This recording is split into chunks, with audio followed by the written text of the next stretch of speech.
Demetrious Johnson is one of GOATs in the sport, who has shattered the dreams of some of the toughest men of his era. But if it weren't for a few setbacks he faced along the way, he wouldn't be the ultra legend that he is today. Here are the 4 losses of Demetrious Johnson's career that made him the phenom he is today.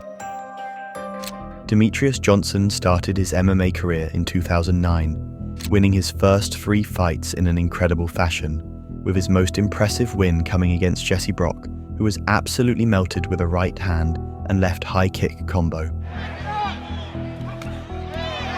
Oh my God! DJ's talent quickly got him to World Extreme Cage Fighting by his 4th pro fight. His debut wasn't easy either, as he went up against seasoned veteran Brad Pickett, who was 18-4 at that time.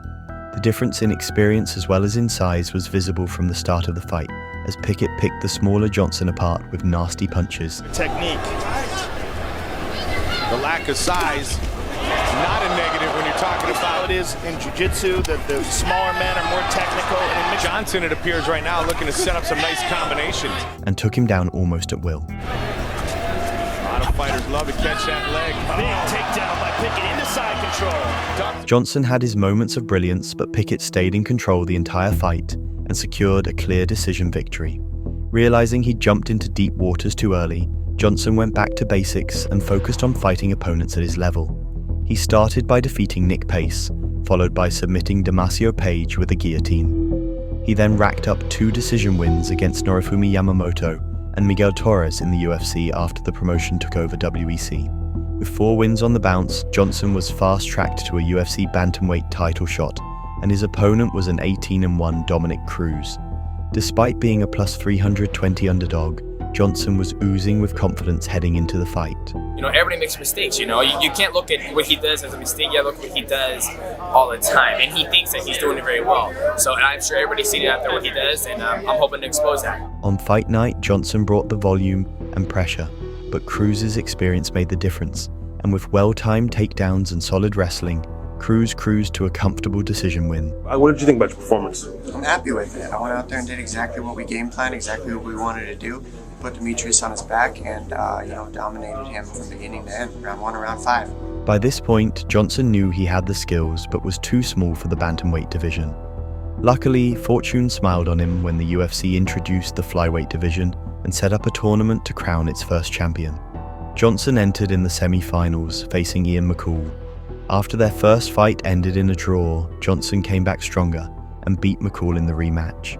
In the final, Johnson went to war with Joseph Benavidez, and after 5 extremely hard-fought rounds, he ended up with the championship belt wrapped around his waist.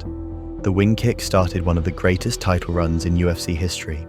Johnson's first title defense came against John Dodson. You know, his takedown defense is perfect, never been taken down. You're going to look to do that, prove a point on Saturday, maybe early in the fight? No, he got taken down by Ian McCall. He did. Then the stats are wrong. Yeah, because, see, my stats say that I haven't been taken down. You haven't been taken down. I tried to steal his stat and give it. Okay, my bad. Yeah. You're 10 for 10. Mm-hmm. On fight night, Johnson ruined Dodson's perfect takedown defense by taking him down 5 times and churning out a comfortable decision win. Another win later, DJ secured a second win over Joseph Benavidez, only this time in a more decisive fashion as he knocked him out in half a round. Johnson continued to defend his territory with an iron fist, brushing aside tough challenges like Ali Bagautinov, Kyoji Horiguchi, and John Dodson for a second time before facing the undefeated Olympic gold medalist in freestyle wrestling, Henry Cejudo. This is my destiny. My destiny, my number one goal as a human being was to be a good father, be a good husband. And after that was to be an Olympic champion. And after that, my third goal was to be UFC champion. Demetrious Johnson has been a long-standing champion. What makes us different? You know, why are you going to do something that every other contender couldn't? I'm a gamer. I think I've proven before that I could accomplish something like the Olympics, and this is it. This is the Olympics of MMA, winning the UFC belt. I've been here before too. Maybe I didn't defend my title 7 times, but I tell you what, I have 1,000 wrestling competition that's molded me to the human being that I am today. Cejudo's first shot at gold ended horribly when Johnson stopped him in less than 3 minutes, but he bounced back with impressive wins. In the meantime, Johnson pulled off one of the most scintillating submission moves of all time when he caught Ray Borg in a flying armbar to to secure his 11th consecutive title defense. Johnson's 12th title defense was against a more experienced Henry Cejudo at UFC 227. Heading into the fight, there was a cloud of uncertainty over the flyweight division, as it wasn't bringing in the revenue the UFC had hoped for. I just think, in our division, we don't have a lot of controversy, people talking back and forth, not a lot of bad blood. So, I think a lot of people out there, the true fans out there, the people who enjoy mixed martial arts and respect all weight classes, they love this division. DJ's issues with the UFC began when he refused to fight bantamweight champ TJ Dillashaw without a guarantee in case Dillashaw missed weight. If TJ Dillashaw does not make weight at 125, we fight him for his belt. They said, no, we're not doing that. And I was like, okay, then what's going to happen? And that's when I'm like, okay, we're going to close the division. Dana fired back by threatening to shut down the division and criticizing Johnson for his lack of star power. And never once did I threaten him to shut down the division. First of all, when he did his deal, he didn't want pay-per-view. Right. He didn't want pay-per-view. He wanted upfront money, no pay-per-view. He wasn't very confident in his abilities to sell pay-per-views. He has the lowest selling pay-per-view in the history of the UFC in the modern era. With his back against the wall, Johnson knew he couldn't afford to slip up, but taking Cejudo to a decision proved risky. After 5 rounds of a back-and-forth battle, the judges handed a split decision victory to the challenger. Normally, a long-reigning champ would get an immediate rematch after such a close fight, but surprisingly, Johnson was shown the door as the UFC traded him to one championship in exchange for Ben Askren. One got the best, but can you kind of maybe throw some things that we don't know that you feel was unique about this trade and how both sides benefited? Yeah, I think everybody won, not just the organizations, but I think everybody, Ben Askren, Jorge Masvidal, Leon Edwards, Kamaru Usman, myself. The trade turned out to be a blessing for Johnson, as he earned more in one championship than he ever did in the UFC. ONE FC, how do they pay over there? They pay good. Is it comparable to the UFC? Is it better? Everybody's contract's different. Everybody's contract's different. I'm happy. I'm very happy where I'm getting, but everybody's totally different.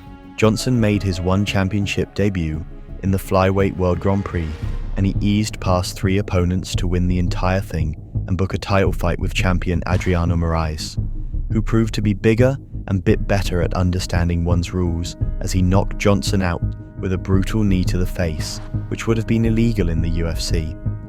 Johnson made a thumping return to the one circle with a submission win against Rodtank in their mixed rules fight. It was good, man. It was a great fight against Adriano Moraes.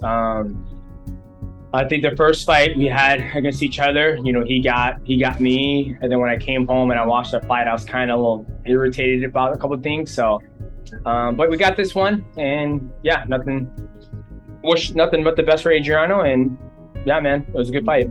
Johnson and Moraes faced off in an immediate trilogy a few months later.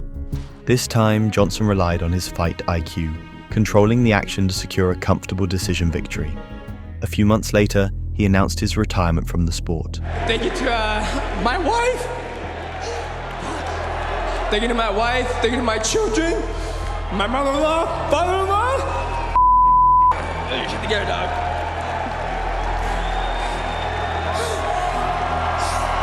With championship belts and title defenses in both the UFC and ONE Championship, Demetrious Johnson has showcased nothing but pure martial arts excellence. Free of controversies, he's a true GOAT of the game, deserving far more respect than he typically gets, much like a current UFC champion who dominates his division, but doesn't quite receive the recognition he deserves. Curious to know who that fighter is? Check out our video on Merab Dvalishvili.